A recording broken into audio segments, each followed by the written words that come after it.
Good morning, everyone. Let us begin our today's class. The last topic left in this chapter is quadratic equation.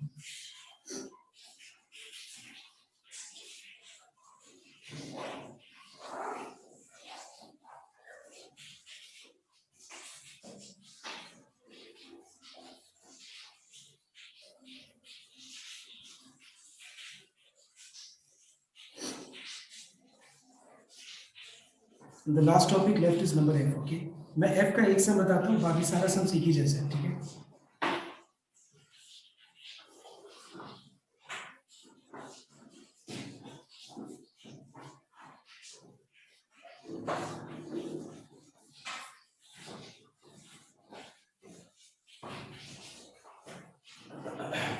So everyone note down.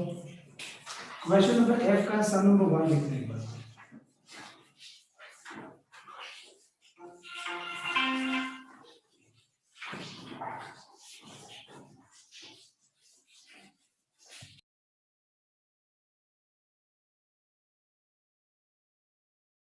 Sir, you are muted.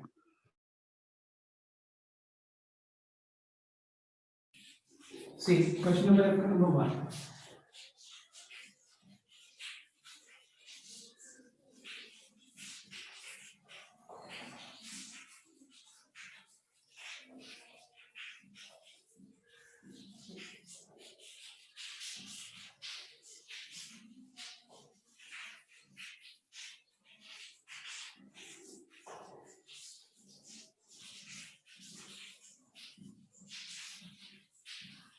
See, इस समय हम लोग को क्या निकालना है देखना एक बार. Find the least value of this expression. Clear? हम लोग को ये एक्सप्रेशन का लीस्ट वैल्यू निकालना है, ठीक है. सबसे छोटा वैल्यू क्या होगा वो निकालना है for real values of x. तो एक बार ये सब में लगभग 20-25 मिनट्स, आधा घंटा भी लग सकता है. तो एक बार ध्यान से कंसंट्रेट करना, तब जाके सब समझ में आएगा. Now I want your attention in everyone. तो सबसे पहले मैंने क्या किया, ये सम में इस पूरा एक्सप्रेशन का मैंने वैल्यू y लिया. Okay, let the value of this expression be equals to y. Okay, and what does y represents? y represents the minimum value of this expression. Okay, because question में यही पूछा जा रहा है for what real values of x. I mean x is a real number. So अगर x real number है तो ये एक्सप्रेशन का सबसे छोटा वैल्यू क्या होगा? जैसे मान लो अगर हम x की जगह पे 1 सब्स्टिट्यूट करेंगे तो इसका आंसर आएगा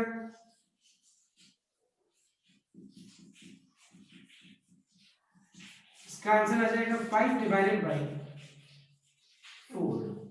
अगर हम यहाँ पे 2 पुट करेंगे तो उससे कुछ और आंसर आएगा. x की जगह 2/3 लगाएंगे तो उससे भी कुछ और आंसर आएगा. हाफ लगाएंगे तो उससे भी कुछ ना कुछ आंसर आएगा. तो मैंने क्या किया, ये पूरा एक्सप्रेशन का वैल्यू को मैंने y से डिनोट कर दिया. And what does y denotes? Y denotes the least value of this expression. Let us assume this one. अब मैं क्या करूंगा देखना एक बार. इसको क्रॉस मल्टीप्लाई करके ax square plus bx plus c के फॉर्म में कन्वर्ट करूंगा. So if you cross multiply you get 5yx square minus 18yx plus 17y. Now मैं किस फॉर्म में कन्वर्ट करना चाहता हूं?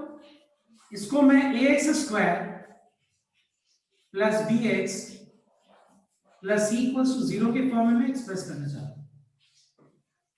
For this take all the terms on the left hand side of this equation. इसके अगर हम लेफ्ट हैंड साइड में लेके जाएं, so we have 6x square minus 5y x square in one bracket. Then we have minus 22x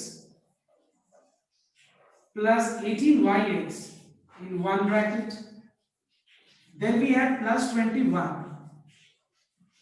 minus 17y in the other bracket, third bracket. I mean, sorry, not third bracket. I mean, इसको मैंने एक अलग सा bracket में रख दिया. ये third bracket नहीं है, ठीक है. Now see, अब मुझे इसको किस फॉर्म में एक्सप्रेस करना है? ax square plus bx plus c equals to 0 के फॉर्म में एक्सप्रेस करना है. तो अगर मैं इस फॉर्म में एक्सप्रेस कर लूं तो यहां से x स्क्वायर कॉमन ले लेना तो बच जाएगा 6 minus 5y the bracket x square, मतलब यहाँ पे a का वैल्यू क्या है, a 6 minus 5y।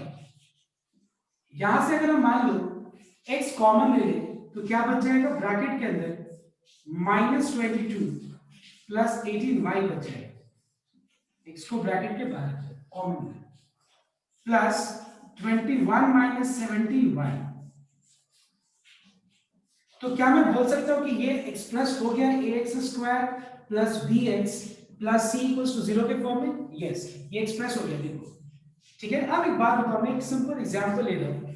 Suppose if I say that kx square plus k minus 2x plus 2 equals to 0।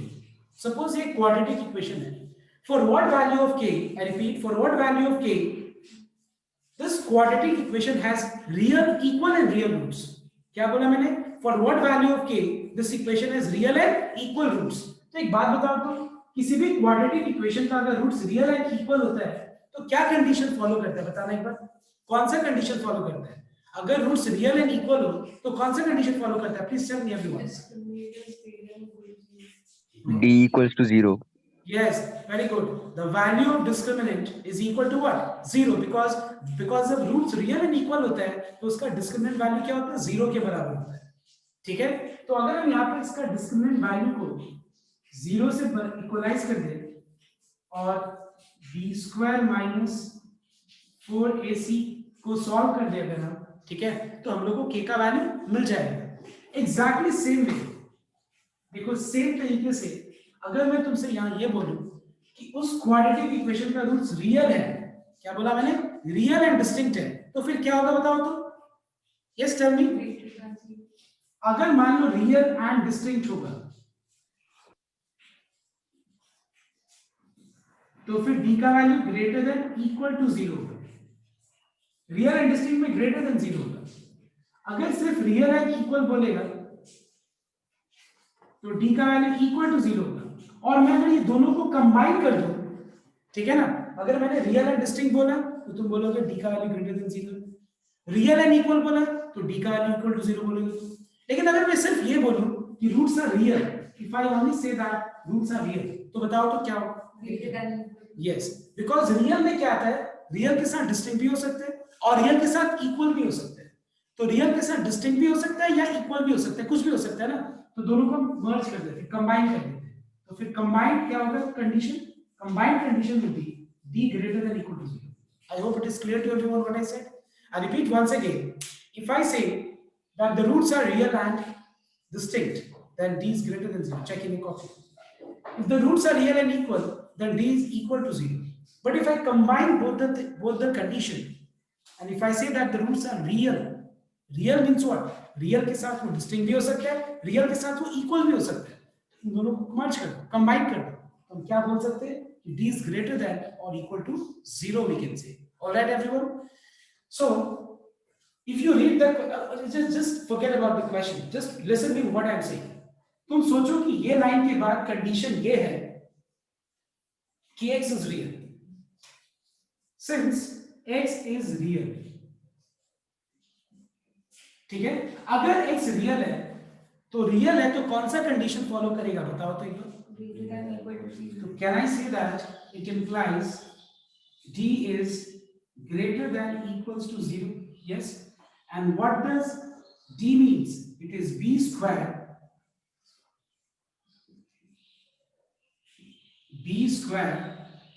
minus 4a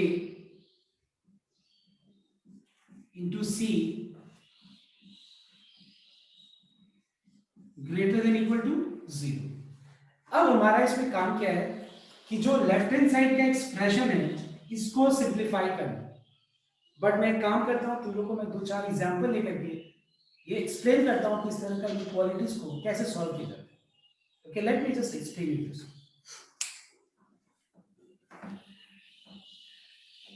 now just tell me, let me start with a very simple thing. x is greater than equal to 4।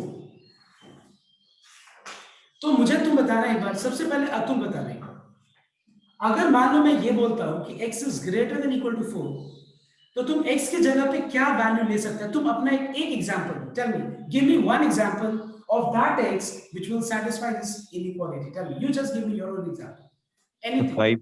5, very good. X के जगह 5 लेंगे तो 5 is greater than 4. Yes, it is true. Krishna, can you tell me, other than 5, give me one example which satisfies this inequality. 5 के अलावा फटाफट आइए. So 4.5. 4.5, because 4.5 is greater than 4. Navya, you tell me, you give your own example. 6. So we can say that कि यहाँ पे एक answer नहीं है, यहाँ पे एक आंसर नहीं है जो इस इनइक्वालिटी को सैटिस्फाई कर रहा है. यहाँ पे देखा जाए तो इनफिनाइट आंसर है. अब next question goes to Sneha. Tell me, Sneha, you tell me, x minus 4 is greater than equal to 5. So give me one example. ये सब सॉल्व करना है एकदम मेथड से, वो सब छोड़ो, बस एकदम जनरल में क्वेश्चन पूछ रहा हूँ कि you give me one example which will satisfy this inequality. You give me the answer. Yes, tell me. एक एग्जाम्पल, ऐसे ही, मतलब कोई प्रोसेस नहीं. 6. 6. Is it 6? Sure? Are you sure 6? Okay, let me put 6. 6 minus 4 is 2. Is 2 greater than 5? No, it's not true. Try some other thing. Try some other real number. 6 हो सकता है, कभी नहीं हो सकता है. Yes, तुम लोग में से बताओ. 9 होगा. अच्छा ठीक है. 9 minus 4 कितना होता है? 5. 5 is equal to 5. Yes, मतलब इधर इक्वल होना चाहिए या ग्रेटर होना चाहिए लेफ्ट हैंड साइड. तो 9 सेटिस्फाई कर रहा है क्योंकि 9 minus 4 कितना होता है? 5 होता है, और 5 is equal to 5. Yes, true. 10 हो सकता है. 10 minus 4 कितना होता है? 6. Is 6 greater than 5? Yes. याद रखना, ये greater than और होता है equal to, हम ऐसे पढ़ते हैं, greater than और equal to, मतलब दोनों कैसे सेटिस्फाई करेगा, कभी पॉसिबल नहीं है. ठीक है, तो 10 हो सकता है. 10 minus 4 is how much? 6. 6 is greater than 5. Yes, it is true. So we are finding that there are many solutions, infinite solutions which will satisfy this inequality. और यहाँ पे क्या है? All real values of x greater than equal to 4 will satisfy this inequality. मतलब अगर हम यहाँ पे x की जगह पे 4 या 4 से बड़ा, एकदम देखो, मैं ये बोलूंगा एकदम नॉर्मल भाषा में समझो इसको. कोई हम लोग मैथमेटिक्स जो कर रहे हैं क्या, एकदम नॉर्मल लैंग्वेज ही है. तो यहाँ पे क्या है बताओ तो, हम वो सारे वैल्यूज x का पुट कर सकते हैं जो 4 या 4 से बड़ा हो. यहाँ पे क्या पुट कर सकते हैं? इसको अगर हम सॉल्व करके देखें तो हम x का वो सारा वैल्यूज पुट कर सकते हैं जो 9 या 9 से बड़ा होगा, वो इस इनइक्वालिटी को सैटिस्फाई करेगा. लेकिन अगर मान लो मैं ये बोलूं x minus 4 into x minus 1 greater than equal to 0, just note down. अब मैंने एग्जांपल चेंज कर दिया. x minus 4 into x minus 1 greater than equal to 0 for what values of x? देखो, एक तो मेरे दिमाग में एकदम सीधा दिख रहा है, बताओ तो कौन सा? इक्वल टू 0 को सेटिस्फाई करने के लिए, इक्वल टू 0 को सेटिस्फाई करने के लिए मुझे एकदम सिंपल से एग्जांपल दिख रहा है. बताओ तो क्या है वो एग्जांपल? 4 equals to 0. 4 है, 1 है, 0 कैसे? x 0 लेंगे तो क्या होगा? देखो तो 0 minus 4, मैंने बोला इक्वल टू 0 के लिए. अभी मैं नहीं बोल रहा हूँ कि 0 के अलावा कोई और नंबर के लिए क्या होगा, वो मैं नहीं बोल रहा हूँ. मैं ये पूछ रहा हूँ इक्वल टू 0 सेटिस्फाई करने के लिए क्या नंबर दिख रहा है? क्लियरली मुझे 4 दिख रहा है. देखो 4 minus 4 into 4 minus 1, तो 4 minus 4 0, 0 into anything is 0. मुझे 1 दिख रहा है क्लियरली.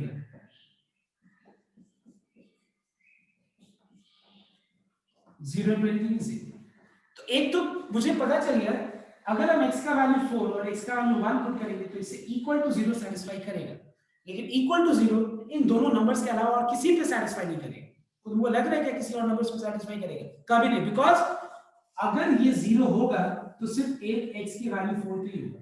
अगर ये 0 होगा तो x की वैल्यू 1 पे ही होगा. ये 4 पे होगा, ये 1 पे होगा.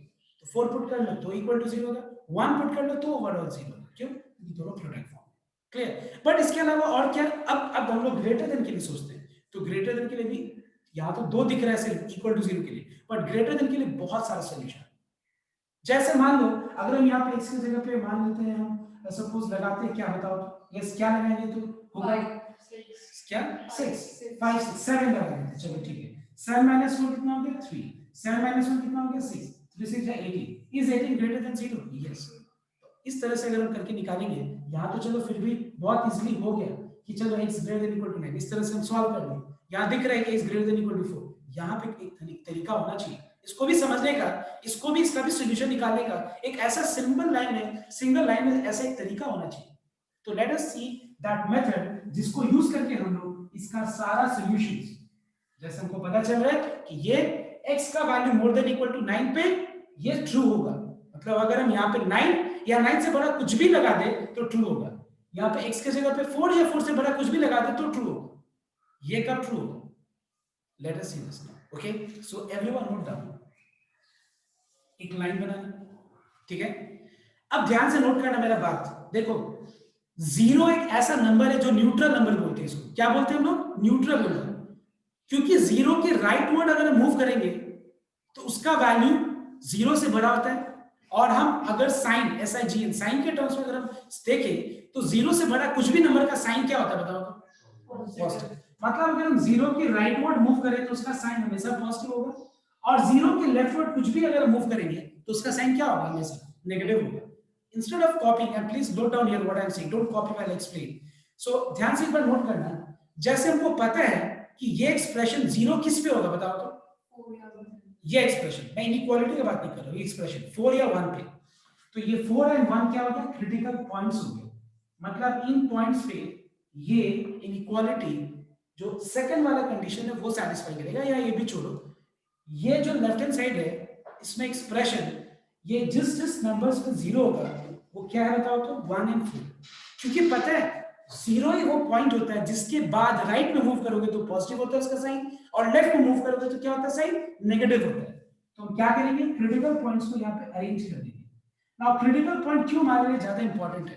क्योंकि हमको पता है कि 1 पे अगर ये जीरो होता है, मैं इसका बात कर रहा हूँ, जीरो होता है तो 1 से लेफ्ट कुछ भी पुट करेंगे तो ये नेगेटिव होगा, ये नेगेटिव होगा, और 4 पे अगर ये जीरो होता है तो 4 के लेफ्ट पे कुछ भी पुट करेंगे तो ये नेगेटिव होगा, और 4 के राइट पे कुछ भी पुट करेंगे तो ये पॉजिटिव होगा। समझ में आ रहा बात? तो मैंने क्या किया? चूज कर लिया ऐसा पॉइंट जिसपे वो जीरो जाता है, जीरो हो जाता है, ठीक है, क्योंकि जिसपे वो जीरो होता है उसके राइट में वो पॉजिटिव होगा और उसके लेफ्ट में वो क्या होगा? नेगेटिव होगा। अब सुनना एक बार, बहुत सिंपल तरीका सुनना है। Now think of any number more than 4। 6. What is 6 minus 4? 2. 2 is a positive number in 2. What is 6 minus 1? 5. 5 is a positive number. So what is positive into positive? Positive. अगर ये पॉजिटिव है ना तो ये क्या होगा? नेगेटिव ही होगा, और ये क्या होगा? पॉजिटिव ही होगा every time, you make sure. और हमेशा याद रखना, अगर तुम्हारा इनइक्वालिटी के राइट साइड में जीरो है और लेफ्ट साइड में जीरो के साथ साथ में अगर लेफ्ट साइड में x का कोएफिशिएंट पॉजिटिव है, राइट साइड जीरो और लेफ्ट में सारा फैक्टर्स का x का कोएफिशिएंट अगर पॉजिटिव है तो हमेशा याद रखना एकदम extreme right will be every time positive, और उसके बाद क्या ऑर्डर फॉलो करेगा? प्लस के बाद माइनस और माइनस के बाद प्लस, ये ऑर्डर भी फॉलो करेगा एवरी टाइम। पता है इनइक्वालिटी क्या है? ये इनइक्वालिटी ये एक्सप्रेशन का नेचर शो कर रहा है कि अगर हम 4 पुट करेंगे तो ये एक्सप्रेशन इक्वल टू 0 हो जाएगा, 1 पुट करेंगे तो ये एक्सप्रेशन इक्वल टू 0 हो जाएगा, 4 से बड़ा कुछ भी पुट करेंगे पूरा इस जगह पे तो आंसर उसका पॉजिटिव आएगा। चेक करना, 4 से बड़ा कुछ भी, 5 minus 4 1, 5 minus 1 4, सो 1 पॉजिटिव है 4 पॉजिटिव है, तो पॉजिटिव इनटू पॉजिटिव पॉजिटिव। ये लाइन शो कर रहा है कि 1 और 4 के बीच में कुछ भी ऐसा नंबर ले लो, जैसे 3 minus 4 negative, 3 minus 1 positive. What is negative into positive? देखो नेगेटिव है। 1 से लेफ्ट में कोई भी नंबर यहां पे पुट कर दो इस लेफ्ट हैंड साइड एक्सप्रेशन में, उसका नेचर कैसा होगा? पॉजिटिव। चेक करो, 0 minus 4 negative, 0 minus 1 negative. What is negative into negative? Positive. समझ में आया बात? लेकिन क्या मुझे ये तो नेचर शो कर रहा है कि ये देखो ये एक्सप्रेशन इस नंबर पे ऐसा होगा, इस नंबर पे 0 होगा, इससे लेफ्ट में नेगेटिव पॉजिटिव होगा, इसके बीच में नेगेटिव होगा, इसके राइट में पॉजिटिव होगा। लेकिन हमको जानना क्या है? हमको जानना है सिर्फ एक्सप्रेशन का वो नेचर, मतलब एक्सप्रेशन का वो सारे वैल्यूज, ठीक है, जब वो ग्रेटर देन इक्वल टू 0 होगा। समझ में आया तो बात? हमको x का वो सारा वैल्यू जानना है जिसको यहां पुट करने के बाद इसका आंसर क्या आना चाहिए? More than equal to 0। More than equal to 0 is determined by which sign? Positive sign. More than 0 is determined by positive sign and 0 तो इस पे और इस पे, ठीक है। तो हमारा आंसर क्या हो जाएगा, all values of x more than equal to 4 or all values of x less than equal to 1। मतलब वो सारा वैल्यूज जो 4 या 4 से बड़ा है, वो सारा वैल्यूज जो 1 या 1 से छोटा है। मैं ये वाला तरीका यूज कर रहा हूँ फिलहाल, बिकॉज अगर मैं बहुत ज्यादा अगर इंटरवल फॉर्म में सिखाने लगूं तो बहुत लोग ऐसा है जो लोग को समझ में नहीं है, बिकॉज दे आर नहीं, बहुत लोग नया है, अभी नया ज्वाइन किया। तो एक काम करते हैं, इस तरीके से सिंपल तरीके से लिख के भी बताते हैं। समझ में आया तो बात क्लियर? और जो लोग को पता है वो लोग को पता होगा कि इसको लिखने का सही तरीका क्या है। 4, do you remember this line? ये वाला याद है ना? Interval form union, this is the better way, not better, this is the appropriate way. If you write this way you will get 100%, I mean कहीं marks नहीं कटेंगे। ये तरीका थोड़ा आधा होता है, I'm not satisfied the way I'm just writing this। सही है, कोई गलत नहीं है, लेकिन समझने के लिए। लेकिन मैथमेटिकली अगर हम देखें तो सिंटैक्स होता है ना, मतलब एक प्रॉपर लैंग्वेज होता है ना लिखने का, तो ये इतना अप्रोप्रिएट मेथड नहीं है। This is the appropriate method. If you want to write in this way you have to write down in set form, proper तरीके से सेट फॉर्म में लिखना पड़ेगा। Okay right? सो अभी फिलहाल के लिए इस पे कंसंट्रेट मत करो, अभी मेन जो है हम लोग जो टॉपिक करना चाह रहे हैं उस पे फोकस करो, उसके हिसाब से चलेगा और बाद में हम लोग देखेंगे, ठीक है? So I hope it is clear to everyone. अब हम लोग इस पार्ट पे आते हैं। तो याद रखना ये वाले लाइन नंबर पे फॉलो करने के लिए, लाइन वाले जो मेथड है उसको फॉलो करने के लिए, नंबर 1 राइट साइड 0 होना चाहिए, number 2 left side factorise form होना चाहिए, नंबर 3 x जो फैक्टर्स है उसमें x का कोएफिशिएंट पॉजिटिव होना चाहिए, ठीक है? नंबर 1 RHS 0 होना चाहिए, ठीक है? नंबर 2 LHS फैक्टराइज फॉर्म में होना चाहिए, समझ जाना, इक्वल टू, तुम लोगों को समझाने के लिए उसमें लिख दिया ऐसे सिंपल। तीसरा coefficient of x is positive. ये तीन चीज का ध्यान रखना है बस, बाकी तो हो जाएगा, ठीक है? अब हम इस पार्ट पे आते हैं, ठीक है? क्योंकि यहां पे हमको दिख रहा है राइट हैंड साइड 0 है, लेकिन यहां पे left hand side factorise form में तो नहीं है। You understand the meaning of factorise form? I think बहुत सारा चीज का प्रोडक्ट हो, इसको क्या बोलते हैं? Factorise form. तो यहाँ पे हमको फैक्टराइज करना पड़ेगा, लेकिन उससे पहले फैक्टराइजेशन से पहले पता है इसको सिंपलीफाई करना पड़ेगा, एक बढ़िया सा क्वाड्रेटिक एक्सप्रेशन में फॉर्म में लाना पड़ेगा, जिसको फैक्टराइज करना हमारे आसान है। तो क्या करेंगे हम? ध्यान, सबसे पहला चीज फ्रॉम बोथ दिस टर्म्स, इसमें अगर हम a माइनस b, देखो आईएससी स्टूडेंट्स के लिए कोई ऐसा प्रॉब्लम नहीं है क्योंकि you are about calculator, but then also थोड़ा सा ये सब चीजों में कैलकुलेटर का उतना यूज ना करो तो कैलकुलेशन मिस्टेक होने का चांसेस कम होता है। कैलकुलेटर में क्या होता है, कहीं ना कहीं तुम्हारा दिमाग कैलकुलेशन पे चला जाएगा और यहाँ पे तुम प्रोसेस पे कहीं लिखने के बाद में गलती करते हो। तो लेट अस रिलाई हम लोग का खुद का मैनुअल कैलकुलेशन पे। तो इन दोनों में कॉमन क्या है? -2, तो क्या बच जाएगा? 11 माइनस 9y का होल स्क्वायर। यहाँ पे इन दोनों एक्सप्रेशन को मल्टीप्लाई के साथ में कर देते हैं।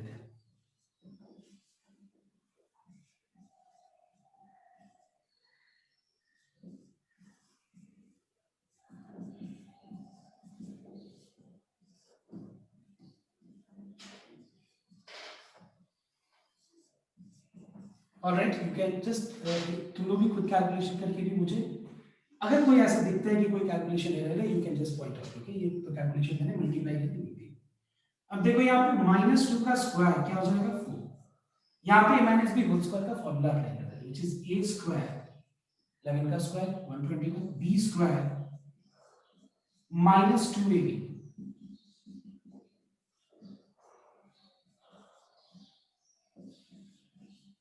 ऑलराइट, ये मैं 4 को मल्टीप्लाई नहीं करने वाला हूं, थोड़ा सा दिमाग लगा, थोड़ा सा ध्यान रखना, तो ये प्रॉब्लम नहीं होगा, क्योंकि यहाँ भी 4 है और यहाँ भी 4 है, तो कॉमन ले लेंगे ना, क्यों बेकार में मल्टीप्लाई करेंगे? क्योंकि ओवरऑल हमारा ऑब्जेक्टिव क्या है? फैक्टराइजेशन। तो मल्टीप्लाई करके क्यों हम बड़ा करें? आई मीन कांस्टेंट को मल्टीप्लाई तो इसको करना ही पड़ रहा है। ये आ गया 85y स्क्वायर, उसके बाद यहाँ पे आ गया 207y प्लस 126, ठीक है? इन दोनों में 4 कॉमन है, एक ब्रैकेट के अंदर आ जाएगा 121 plus 81y square minus 198y minus plus minus 85y square plus 207y minus 126 greater than equal to 0. ठीक है, कोई प्रॉब्लम नहीं, 4 को ऐसे छोड़ दिया. So I think if you need time to copy down this, I'll give you time, okay? So that you can copy down till here whatever things are required, and then we can move ahead, okay? I'll just give you a few minutes time. If you need, I can give you, else you can just take the screenshot of this page, okay?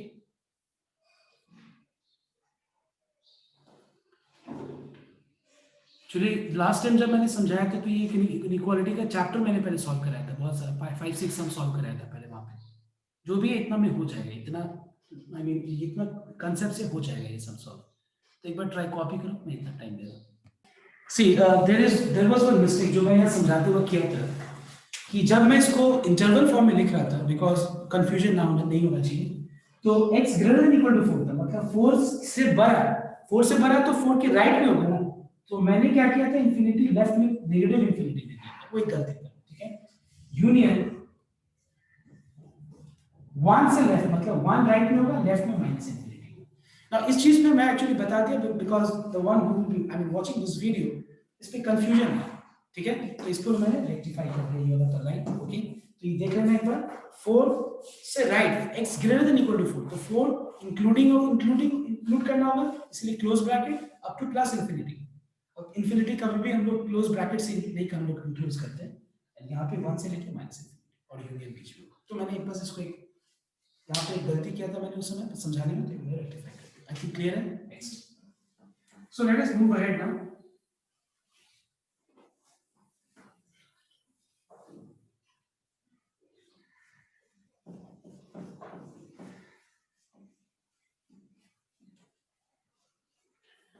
अब आगे इसको हम लोग simplify कर लेते हैं, जैसे कि इसका सिंपलीफाइड फॉर्म हो जाएगा. ठीक है, 4 है और ब्रैकेट के अंदर आ जाएगा 81y square minus 85y square is how much? minus 4y square. all right, उसके बाद minus 198y plus 207y is plus 9y. हो गया. उसके बाद minus plus 121 minus 125 is minus 5. ठीक है, हो गया, सिंपलीफाई कर लिया. नेक्स्ट ऑब्जेक्टिव क्या, फैक्टराइजेशन. लेकिन फैक्टराइजेशन से पहले भी हम सोच रहे कि इसको थोड़ा सिंपल बनाना, बिकॉज याद करो पहला जो मैंने 3 चीज यहाँ लिखवाया था, पहला राइट साइड 0 होना चाहिए, दूसरा कोएफिशिएंट्स पॉजिटिव होना चाहिए. तो यहाँ पे जो हाईएस्ट कोएफिशिएंट्स पॉजिटिव का मतलब क्या, जो हाईएस्ट पावर है उसका कोएफिशिएंट पॉजिटिव होना चाहिए. राइट और नॉट. तो हाईएस्ट पावर यहाँ वेरिएबल का क्या है, 2. हाईएस्ट पावर, उसका साइन क्या है, नेगेटिव. इसको पॉजिटिव बनाना. तो पॉजिटिव बनाने के लिए लेफ्ट और राइट दोनों तरफ नेगेटिव साइन से मल्टीप्लाई कर देते हैं लोग. ऐसा करने के बाद कुछ चेंज होगा, साइन चेंज होगा. क्योंकि साइन इसी में चेंज होगा because -4 is less than -3. Is it true और false? Yes, true. But if I multiply minus sign both sides, in inequality, when we multiply negative quantity both sides, the truth value of inequality remains, it changes. जैसे यहाँ पे minus sign दोनों तरफ multiply किए, इसका inequality का truth value change हो गया. मतलब अब left hand side great less than RHS नहीं है, अब क्या है, मोर देन. ये चेंज कर दिया. समझ में आया तो बात. तो यहाँ पे मैंने चेंज कर दिया, ग्रेटर देन को चेंज कर दिया less than equal to. Right, अब हम यहाँ पे फैक्टराइज करते हैं. तो थोड़ा आई थिंक तुम लोग हेल्प कर सकते हैं मुझे. फैक्टराइज करके क्या आएगा, 5y minus 1. One second, 4y minus 5 का फाइनल वैल्यू बोल रहे हैं, and y minus 1. तो ये मैंने लिख दिया फैक्टराइज करके. डायरेक्ट तुम लोग से पूछ के मैंने डायरेक्ट आंसर लिख दिया, because I know that middle term factorisation now is clear to you. इतना तो मुझे बताना नहीं पड़ेगा. अब फैक्टराइजेशन के बाद अब हम लोग अप्रोच कर रहे हैं, पता है कौन से वाले मेथड पे, लाइन वाला जो मेथड बताया, जो लाइन वाला मेथड था ना, वो कर रहे हैं. तो इसके लिए पहले क्रिटिकल पॉइंट्स निकालेंगे. Therefore the critical points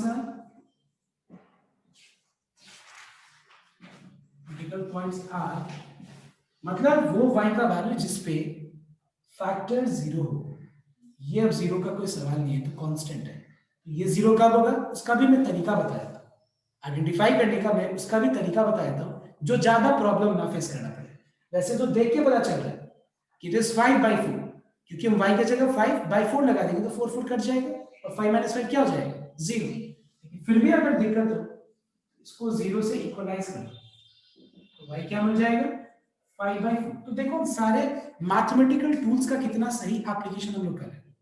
equation का हम कंसेप्ट अप्लाई कर रहे हैं यहाँ पे, क्योंकि हमको जानना है कि ये कब इक्वल टू जीरो होगा। कब इक्वल टू बोलने मतलब इक्वेशन कब इक्वल टू जीरो होगा, क्वेश्चन मार्क, जब y का वैल्यू 5/4 होगा। तो जब y का वैल्यू 5/4 होगा तब ये इक्वल टू जीरो होगा। ये कब इक्वल टू जीरो होगा, जब y का वैल्यू 1 होगा। तो देखो कहाँ एकदम एक्चुअली मैथमेटिक्स बहुत लॉजिकल है, कहीं याद करने का कोई जरूरत नहीं है, थोड़ा सा प्रैक्टिस अगर कांस्टेंट रहा घर पे। तो हमको जानना है कि y-1 इक्वल टू कब जीरो होगा। देखो खुद ही आ रहा है कि y-1 इक्वल टू जीरो कब होगा, क्वेश्चन मार्क आगे। तो सॉल्व कर लो क्वेश्चन मार्क को। y का वैल्यू जब 1 होगा तो 2 पॉइंट्स पे 0 होगा। अरेंज कर दो असेंडिंग ऑर्डर में, याद रखना इस ऑर्डर में असेंडिंग ऑर्डर में, ठीक है। अरेंज करने के बाद 5/4 से बड़ा कोई भी नंबर ले लो। और तुमको पता है कि अगर हम ये सारी चीज को ध्यान रखते हैं, पहला पॉइंट राइट साइड 0, दूसरा पॉइंट लेफ्ट साइड फैक्टराइज किया होना ये कंप्लीटली, तीसरा पॉइंट, और ये याद रखना ये जो चीज है ना ये तभी एप्लीकेबल है जब y जो ईच फैक्टर है उसका पावर 1 है, तभी ये ऑर्डर फॉलो करता है, प्लस माइनस प्लस, ये जो मैं ऑर्डर बोल रहा हूँ ना ये उसी समय फॉलो करता है। अगर मान लो यहाँ पे y का पावर 2 या 3 ऐसा कुछ हो गया, या इसके होल के पावर पे 3 4 ऐसा कुछ हो गया, तो वो फिर ये वाला रूल फॉलो नहीं करेगा, तो उसका फिर अलग ही चीज है, अलग ही तरीका है। बट वो सब चीज तुम्हारे सिलेबस में है नहीं, बहुत सिंपल तरीके की चीज है। तो इसको एकदम सिंपल ही रखते हैं अभी हम लोग फिलहाल के लिए, क्या कि 5/4 से बड़ा कोई भी नंबर ले लो, 2 ले लेंगे, 2 4 जाए 8 - 5 इज तो उधर लाइट आ रहा है बोर्ड में। ओके, यहाँ पे लाइट आ रहा है।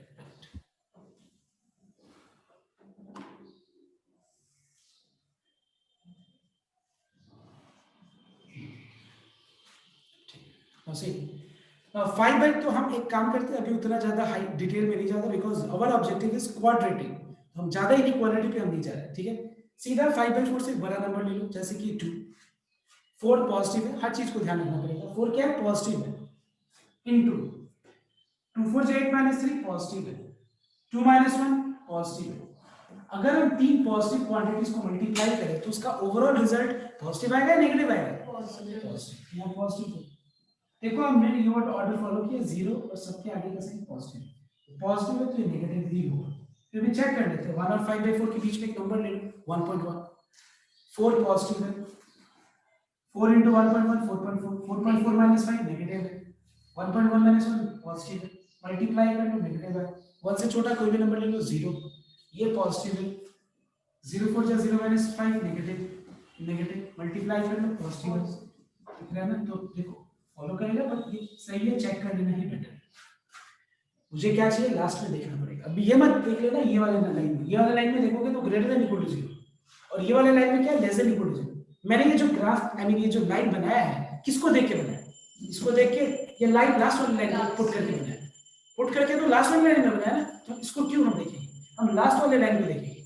अब लास्ट वाले लाइन में सबसे पहला पॉइंट इक्वल टू 0, तो एक काम करते हैं इस पे 0 होगा, इस पे 0 होगा, थोड़ा और हम बेटर फॉर्म हम और अपने अपडेट कर रहे हैं हम लोग, क्या इक्वल टू 0 होगा, तो थोड़ा अपने आप को और अपडेट करें कि हम लोग चलो ठीक है यहाँ इक्वल टू 0, तो यहाँ पे सर्कल पे close circle field circle use कर लेते हैं। फिल्ड सर्कल का मतलब क्या है, मुझे 5/4 को भी इंक्लूड करना है और 1 को भी इंक्लूड करना है, क्योंकि यहाँ पे इक्वल टू 0 लेना है, समझ में आया तो बात। अब लेस देन 0 लेना है, तो लेस देन 0 किस पॉइंट पे होगा बताओ तो, लेस देन 0 का मतलब होता क्या है, बस सीधा इतना बता दो, नेगेटिव होता है, तो नेगेटिव इसके बीच में, तो डायरेक्ट लिख सकते हैं ना हम लोग x greater than equal to 1 less than equal to 5/4।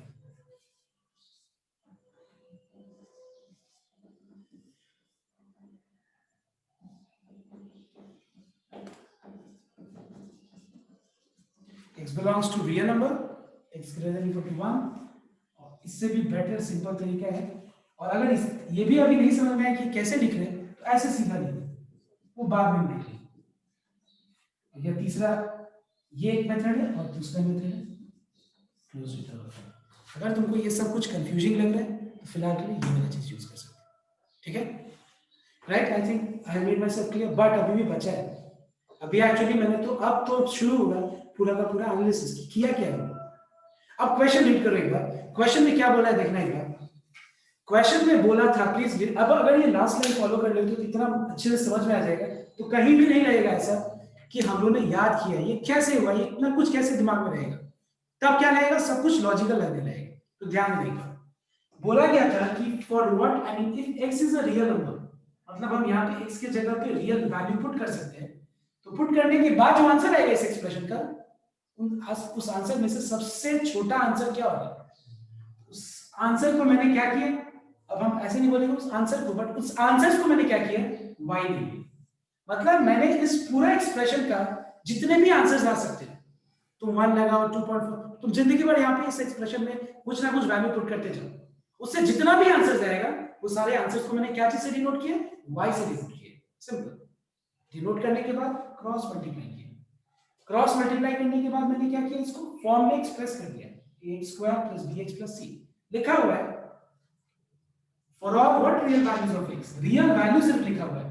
For what real, I mean ऐसा नहीं बोला ना कि for which two real values of x, for which two real distinct values of x, for which two real equal values of x, इतना कुछ नहीं लिखा हुआ, सिर्फ लिखा हुआ है for real values of x।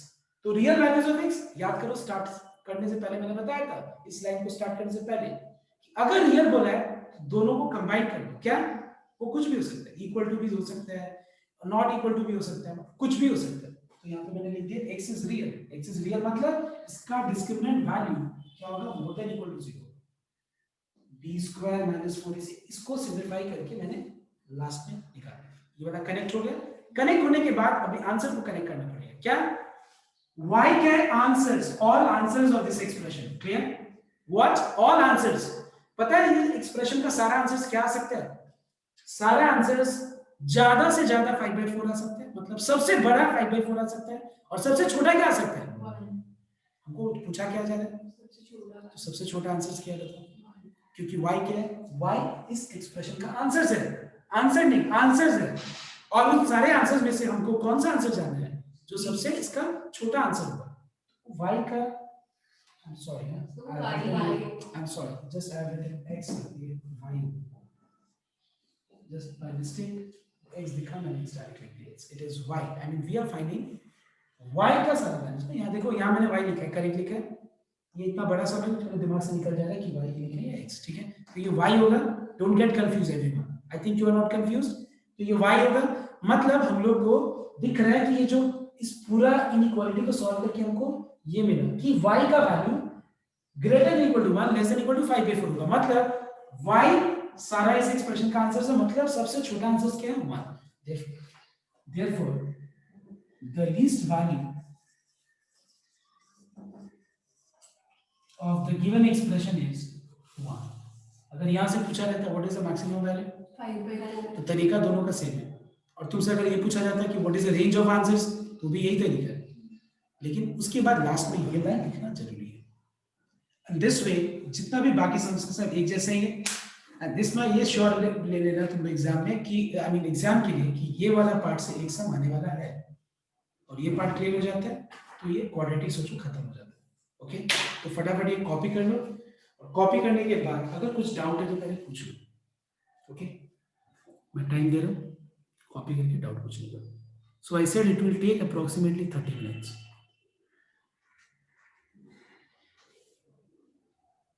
See, and one more thing, when you correct this, when I corrected x से y, तो यहाँ मैंने एक चीज भूल गया था, ये y हो जाएगा, ठीक, हर जगह मतलब y हो जाएगा।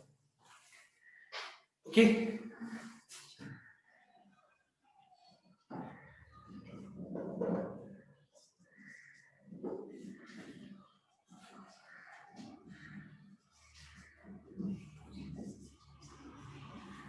ओके, सो ये उतना कुछ खास ज्यादा मतलब ये मिस्टेक बना नहीं है, कंफ्यूजन नहीं होना चाहिए, हर जगह y होगा, बिकॉज मैं इसको सॉल्यूशंस, इसका सॉल्यूशन से निकाल रहा हूं ना, तो ये तो y का टर्म है, हमको y निकालना है। ओके,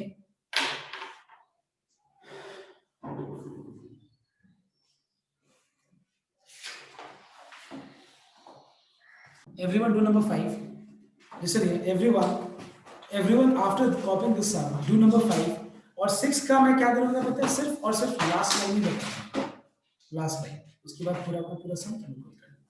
ओके, क्योंकि वो क्वेश्चन देख करके थोड़ा लग रहा होगा कि 6 में कि वो क्रॉस मल्टीप्लाई कैसे करेंगे, नीचे तो कुछ है नहीं, सो इसीलिए 5 नंबर अभी कर लेंगे फिलहाल।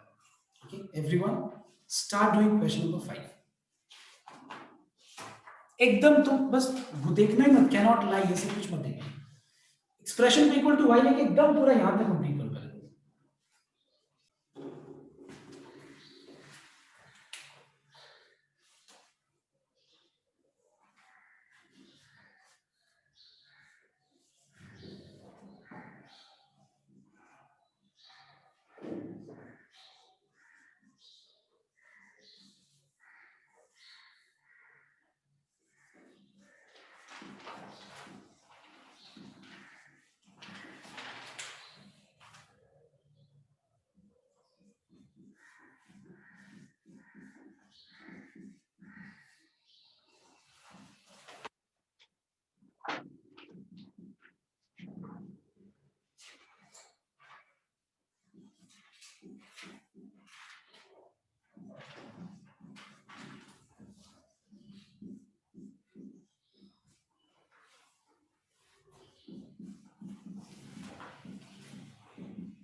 हो गया भाई।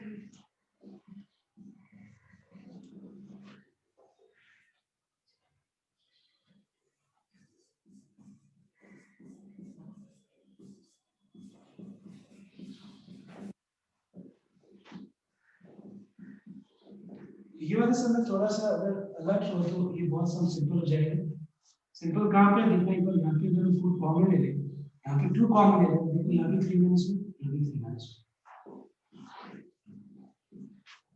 तो यहाँ पे instead of applying a minus b whole square and then simplifying and then again factorizing it, it's better that we just थोड़ा सा यहाँ पे अगर ध्यान रखेंगे एक बार में ही फैक्टराइज हो जाता है। देखो ये like it is common 8 into 3 minus 1 है ना, कॉमन आ गया, क्या बच जाएगा यहाँ पे 2 times 3 minus y minus bracket के अंदर 11 minus y। ऑलराइट, देखो फैक्टराइज एक लाइन में हो जा रहा है। अब वही अगर तुम यहाँ पे a minus b whole square लगाओ तो गलत नहीं है, बट वो एक एक्सप्रेशन आएगा फिर उसको फैक्टराइज करना पड़ेगा।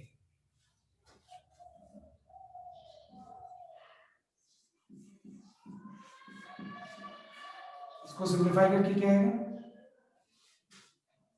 6 minus 2y minus 11 plus y, that is ये हो जाएगा minus y plus minus 5, right, यही आएगा ना। यस लेकिन याद है एक और चीज बताया था कि चलो सब चीज तो हो गया, राइट साइड में 0 है, फैक्टराइज हो गया, तीसरा पॉइंट क्या ध्यान रखना होता है, कोएफिशिएंट को पॉजिटिव रखना होता है। तो यहां से माइनस साइन कॉमन ले लेते हैं, यहां से माइनस साइन कॉमन ले लेते हैं,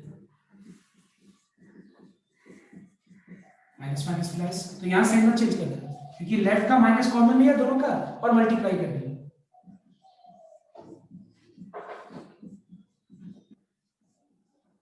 ठीक है एवरीवन, अब इसका क्रिटिकल पॉइंट्स क्या आएगा 3 और minus 5। मैं ये सब लिख नहीं रहा हूं, देयरफॉर द क्रिटिकल पॉइंट्स वो सब नहीं लिख अरेंज कर दिए, 3 से बड़ा कुछ भी यहां पे पुट कर लो, फिर भी पॉजिटिव नेगेटिव पॉजिटिव, ठीक है। 3 से बड़ा 4 पुट किया प्लस 8 पर प्लस है 4 minus 3 plus 4 plus 5 plus plus negative. उसके बाद लास्ट में बस देखना है कि ग्रेटर देन इक्वल टू 0 कब है, greater than equal to 0, equal to 0 इस पे होगा, इस पे होगा, ग्रेटर देन 0 पॉजिटिव वाला पार्ट ले लो, इसका मतलब y का वो सारा वैल्यू जो ग्रेटर देन इक्वल टू 3 है और y less than equal to -5 है। अब तुम लास्ट समझ में आया तो बात, y का वो सारा वैल्यू जो ग्रेटर देन इक्वल टू 3 है और लेस देन इक्वल टू -5 है। अब क्वेश्चन में क्या पूछा है देखो एक बार, show that prove that the value of this expression, the value of this expression which I am denoting it with y cannot lie between -5 and 3. Now tell me, is y lying between -5 and 3? No, it is greater than 3 and less than equal to -5. I repeat, greater than equal to 3 and less than equal to -5. Now only the last sum, because बहुत लोग का class है, बस last का मैं एक plus line लिख देता हूँ, उसके बाद तुम लोग रिपीट करना, ओके। तो कॉपी कर लो एक बार, बस मैं लास्ट लाइन का लास्ट सम का लास्ट लाइन ही लिख देता हूँ and you can leave, okay, for your class.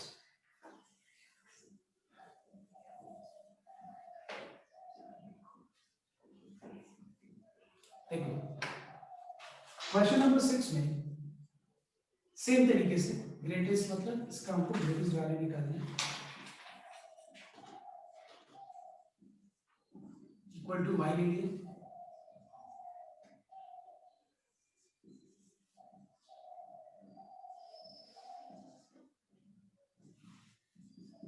Alright यहाँ क्रॉस मल्टीप्लाई करने की जरूरत नहीं है समझ में आया तो बात इक्वल टू y बस करना क्या है ax square plus bx plus c equal to 0 की फॉर्म में अरेंज करना कर दिया arrange ax square plus bx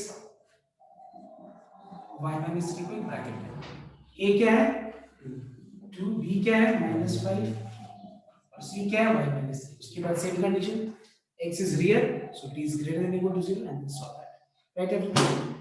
So this way I'm ending today's class and almost 95% of your topic quantitative question is done.